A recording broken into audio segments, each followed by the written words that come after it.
रुस्तम, मैं club party में जा रही हूँ। तो जाओ फिर। मैं ये ड्रेस पहन के जा रही हूँ। हाँ तो जाओ फिर, किसने रुका है? वहाँ पर लड़के भी होंगे और हाँ, हम लोग ड्रिंक भी करेंगे। हाँ तो क्या हुआ, पार्टी में जा रही हो तो लड़के तो होंगे, और वैसे भी तुम पहली बार थोड़ी ना जा रही हो पार्टी में। और हाँ, वहाँ लड़कियों के साथ साथ लड़के भी ड्रिंक करेंगे। और अगर हम दोनों को ज़्यादा चढ़ गई तो हम यहाँ पे तो नहीं आ पाएंगे। मे भी हो सकता है कि हम वहाँ किसी दोस्त के फ्लैट पे रुके। हाँ तो कोई बात नहीं, अगर लेट जाओ तो मुझे कॉल कर देना, मैं लेने आ जाऊँगा।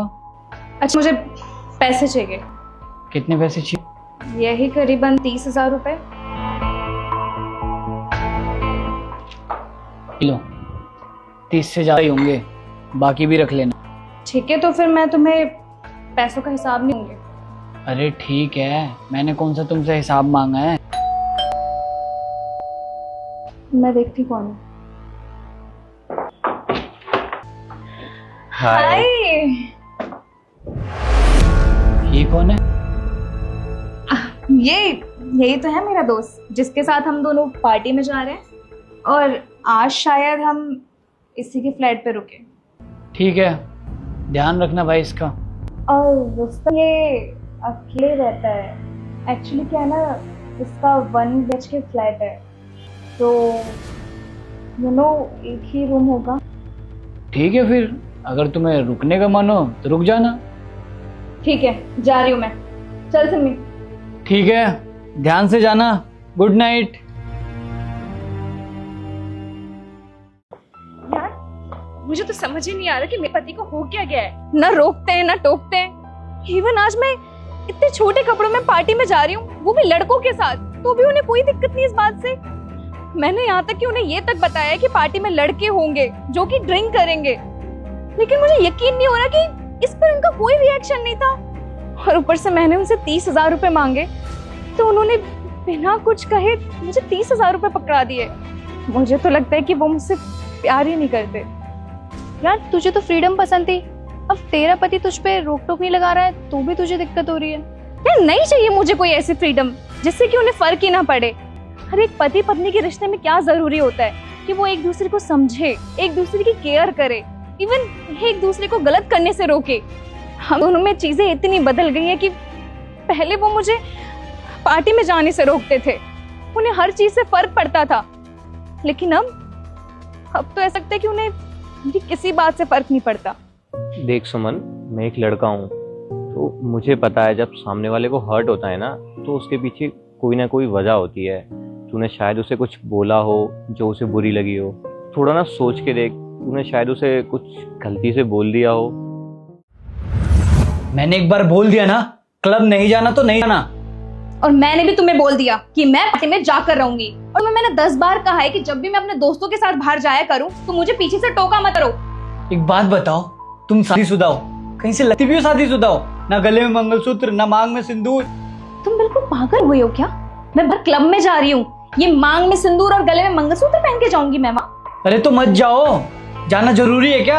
हाँ, जरूरी है मेरा जाना और मैं जाकर रहूंगी। एक और बात, मैं तुम्हारे हिसाब से नहीं चलूंगी, समझे?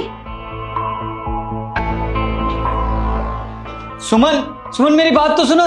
सुमन, तुम दोनों एक काम करो, तुम लोग जाओ अभी, मैं तुमसे बाद में बात करती हूँ। ठीक है, और अपने पति से जरूर बात करियो। ठीक है, हम चलते हैं।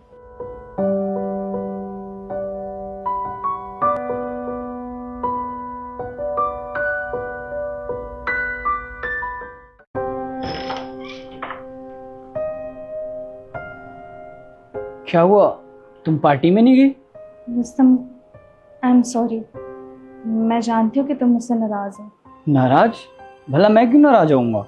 वो उस दिन हम दोनों की जो लड़ाई हुई थी, इस वजह से। देखो, मैंने तुम्हारे साथ उस दिन गलत किया और मुझे उस चीज़ का एहसास भी है। मैं तुमसे माफ़ी मांगती हूँ। I am sorry. क्या हुआ, तुम्हें तो चाहिए थी फ्रीडम वाली लाइफ। जब दिल करे पार्टी में जाऊं, कोई रोक टोक करने वाला ना हो तो जाओ। अब तो मैं रोक भी नहीं रहा हूं, तो प्रॉब्लम किस बात की?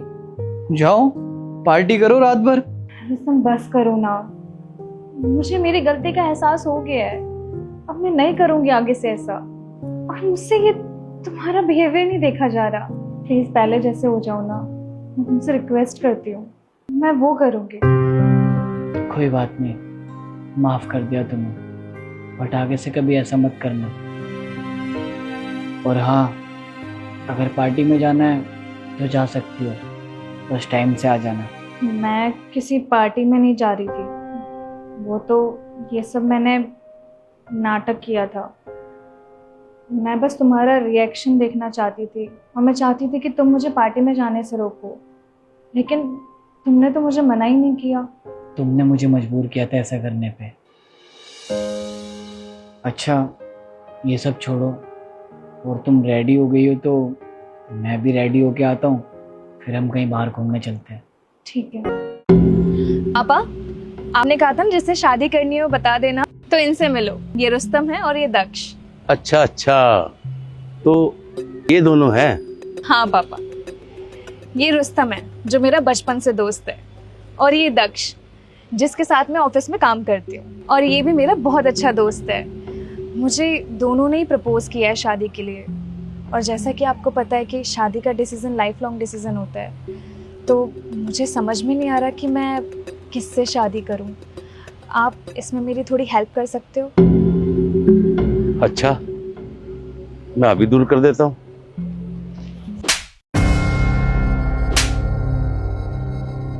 पापा, ये क्या किया आपने? अंकल, ये क्या बदतमीजी है? आपने मुझे थप्पड़ क्यों मारा?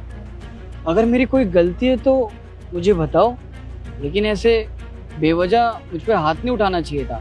मानता हूँ कि आप सुमन के पापा हो और एज में आप मुझसे बहुत बड़े हो, लेकिन ऐसे हाथ उठाओगे तो मैं बिल्कुल बर्दाश्त नहीं करूँगा। अरे क्या हो गया भाई, वो हमसे बड़े हैं, अगर उन्होंने हमें थप्पड़ मारा है तो हमारी कोई गलती रही होगी। अंकल आप बड़े हो मेरे से, आपने मुझ पे हाथ उठाया, पर मैं इसकी तरह बदतमीजी करके आपसे कोई सवाल नहीं करूँगा। और अंकल आप मेरे पापा जैसे हो। पापा जैसे हैं, लेकिन आज तक बेवजह मेरे पापा ने भी मेरे पे हाथ नहीं उठाया। अगर मेरी कोई गलती है तो बताइए मुझे। पापा मेरे साथ चलिए। पापा, आपने ऐसा क्यों किया? बेटा, तुझे भी लग रहा होगा कि पापा ने ऐसा क्यों किया। मैं इन दोनों को आपसे मिलवाने लेके आई थी, और आपने इन दोनों पे ही हाथ उठा दिया। अरे बेटा, तूने तो कहा था मैं दो लड़कों को लेकर कंफ्यूज हो रही कि मैं पापा शादी किससे करूं। मैंने ऐसा इसलिए किया कि तुझे समझ आ जाए कि तुझे शादी किससे करनी है। अच्छा, अब समझी मैं। इसका मतलब दक्ष मेरे लिए सही है। वो कैसे? जैसे ही आपने दक्ष को थप्पड़ मारा तो उसने आपसे कोई बदतमीजी नहीं की। उसने ये जवाब दिया कि आप मुझसे बड़े हैं, आप मुझ पे हाथ उठा सकते हैं। और दूसरी जगह जब आपने रुस्तम को थप्पड़ मारा तो उसने तो आपसे उल्टा बदतमीजी की, उल्टा सवाल करने लग गया कि आपने उस पे हाथ उठाया। तो इसका मतलब मेरे लिए दक्ष ही सही लड़का है। नहीं, तुम गलत हो। कैसे? वो ऐसे कि दक्ष जो है ना, वो हमारे सामने अच्छा बनने की कोशिश कर रहा था। वो दिखावा कर रहा था।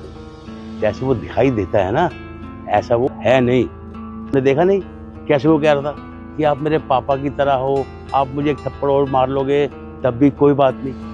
और दूसरी तरफ जब मैंने रुस्तम को थप्पड़ मारा, उसने अपना नेचुरल रिएक्शन दिया। ना ही कोई अच्छा बनने की कोशिश की और ना ही कोई दिखावा किया। बस उसने तो मुझसे ये पूछा, अगर मेरी कोई गलती नहीं है तो आपने मुझे थप्पड़ क्यों मारा है।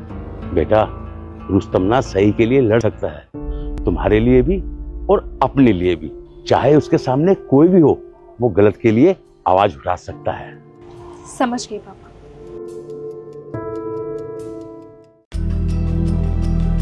अंकल, मुझे ये जानना है कि आपने मुझे थप्पड़ क्यों मारा। ये तुम्हें सुमन बताएगी। एक्चुअली क्या है, मैं अपनी शादी को लेके बहुत ज़्यादा कंफ्यूज थी, इसलिए मैंने अपने पापा से हेल्प मांगी।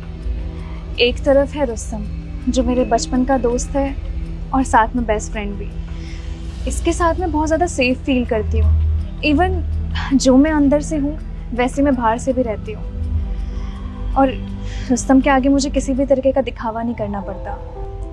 और दूसरी तरफ दक्ष है जिसके साथ मैं 2 साल से काम कर रही हूँ, और मैं इसे पसंद भी करती हूँ, लेकिन मुझे दक्ष के आगे प्रिटेंड करना पड़ता है। मैं जैसी हूँ वैसे नहीं रह पाती। इवन सच बताऊँ तो मुझे ज़्यादा सेफ फील नहीं होता है। इसलिए मैंने डिसाइड किया है कि मैं शादी करूँगी तो रुस्तम से। क्या सच में? हाँ, एक्चुअली क्या है, जब तुमने मुझे प्रपोज किया था तो मुझे लग रहा था कि बेस्ट फ्रेंड से कौन ही शादी करता है। फिर मुझे दक्ष मिला, लेकिन मैं दक्ष के साथ कभी वो फील नहीं कर पाई जो मैं तुम्हारे साथ फील करती थी। मैं शादी के लिए काफ़ी कंफ्यूज थी, लेकिन पापा ने मेरी कंफ्यूजन दूर कर दी। आई एम सॉरी दक्ष। अच्छा, मतलब यहाँ मजाक चल रहा है। देख, अगर तू मजाक कर रही है ना तो ये बहुत ही घटिया मजाक है। तुझे अगर इससे ही शादी करनी थी तो मेरा टाइम और पैसा क्यों बर्बाद किया? तुम्हें पैसों की पड़ी है?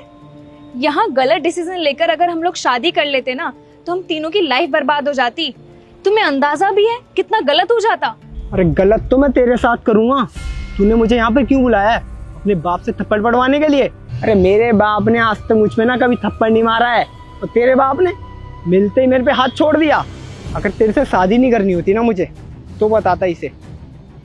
इसका मतलब तुम मेरे सामने दिखावा कर रहे थे? तो क्या थप्पड़ खा के खुश हूं मैं? तो मैं तेरी वजह से रुक गया, वरना इस बुड्ढे के तो हाथ पैर तोड़ देता मैं। ओह, तो ये है तुम्हारा असली चेहरा।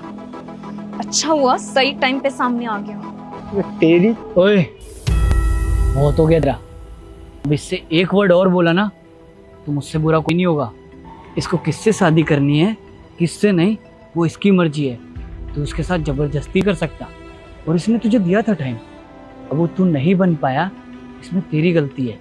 अगर तू इसे कंफर्ट या उसे वो फील करा देता जो इसे चाहिए था तो आज ना हम दोनों नहीं सिर्फ तू खड़ा होता। और हाँ, अब तेरी भलाई इसी में है कि चुपचाप तू यहाँ से चला जा, क्योंकि अगर तूने इसे गुस्से में बात करना तो छोड़, अगर इसे गुस्से में देखा भी ना तो तेरी आंखें निकाल लूंगा। जहाँ तुम ले चलो। साहब, मैंने खाना बना दिया है, खा लेना। एक रात के लिए बीवी बनोगी मेरी? ये आप क्या बोल रहे हैं? अरे घबराने की जरूरत नहीं है, बस तुम्हें एक रात के लिए मेरी बीवी बनने का नाटक करना है। वो क्या है ना, एक्चुअली कल मेरी बॉस आ रही हैं अपने हस्बैंड के साथ डिनर पे, और मैंने उनसे झूठ बोला था कि मैं शादीशुदा हूँ। अगर उन्हें सच पता चला कि मैं शादीशुदा नहीं हूँ तो मुझे नौकरी से निकाल देंगे। क्या तुम मेरी हेल्प कर पाओगी? पता नहीं साहब। अरे ज़्यादा कुछ नहीं करना, बस वो आएंगी तो नमस्ते वगैरह करना और डाइनिंग टेबल पे डिनर लगा देना। बस 2 मिनट साथ बैठ के खाना है, बस उन्हें शक नहीं होना चाहिए, और मुझे बिलीव है तुम कर लोगी। ठीक है। और हाँ, मैंने तुम्हारे लिए ना साड़ी रख दी है बेडरूम में, तुम वो साड़ी ले जाना और कल अच्छे से तैयार होके आना। उनको बिल्कुल भी शक नहीं होना चाहिए कि तुम मेरी बीवी नहीं हो। ठीक है साहब, मैं अभी चलती हूँ। ठीक है, कल टाइम से आ जाना।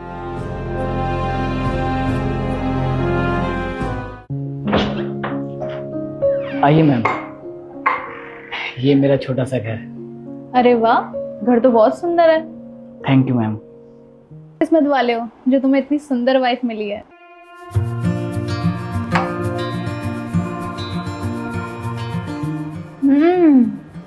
वैसे आपकी वाइफ खाना बहुत अच्छा बनाती है। Thank you ma'am. अच्छा, वैसे आप काम क्या करते हो? जी, मैं खाना बनाती हूँ।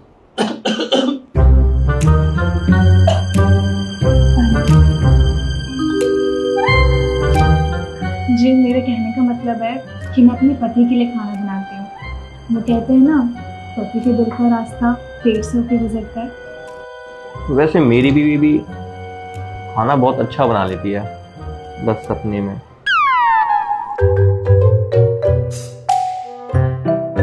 वैसे आप दोनों की लव मैरिज हुई है या अरेंज मैरिज हुई है? Arrange marriage. Oh great. वैसे आपको पता है हम दोनों की भी अरेंज मैरिज हुई है, और अरेंज मैरिज का भी अपना ही मजा है। वैसे कितना टाइम हो गया आप दोनों की शादी को? 4। अरे वो मेरा मतलब कि हमें मिले 4 साल हो गए, लेकिन शादी को 3 साल हुए। अच्छा Rustam, thanks for the dinner. कल ऑफिस में मिलते हैं। नाइस टू मीट यू सुमन, तुमसे मिलके बहुत अच्छा लगा। तुम्हारे खाने को मैं ज़रूर मिस करूँगी। Thank you so much. और मैं आपको मिस करूँगी। अच्छा चलते हैं हम। ठीक है मैम।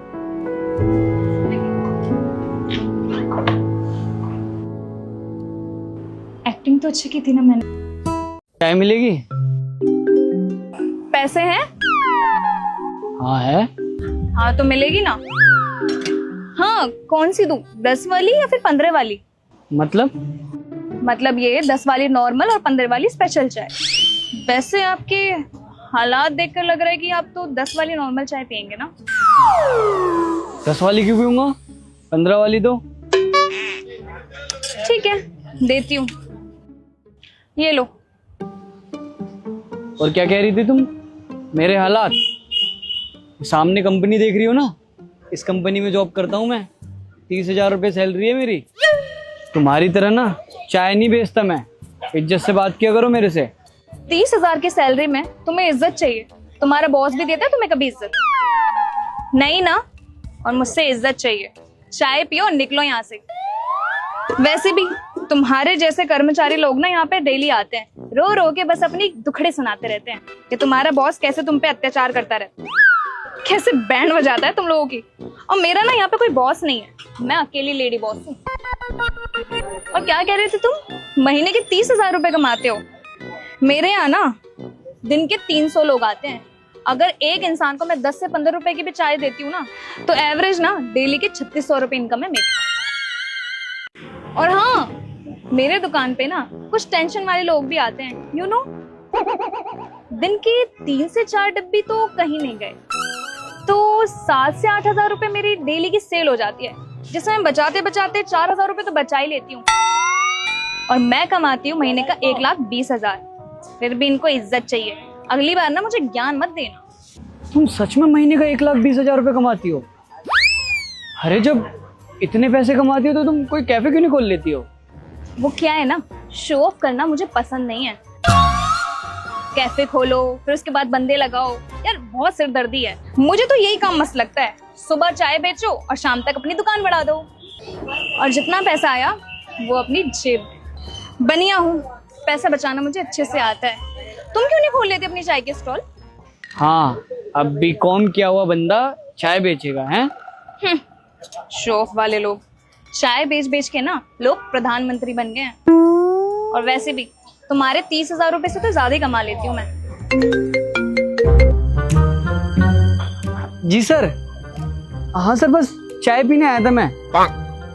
हाँ बस 2 मिनट में आ रहा हूँ, 2 मिनट में। ठीक है सर, आ गया। ओ, मेरे चाय के पैसे? हाँ दे रहा हूँ, भाग थोड़ी ना रहा था, वो तो बॉस की कॉल आ गई थी। और हाँ, इसे चाय पिला दो, चाय मांग रही है। वो चाय नहीं बिस्किट खाती है, बेवकूफ इंसान।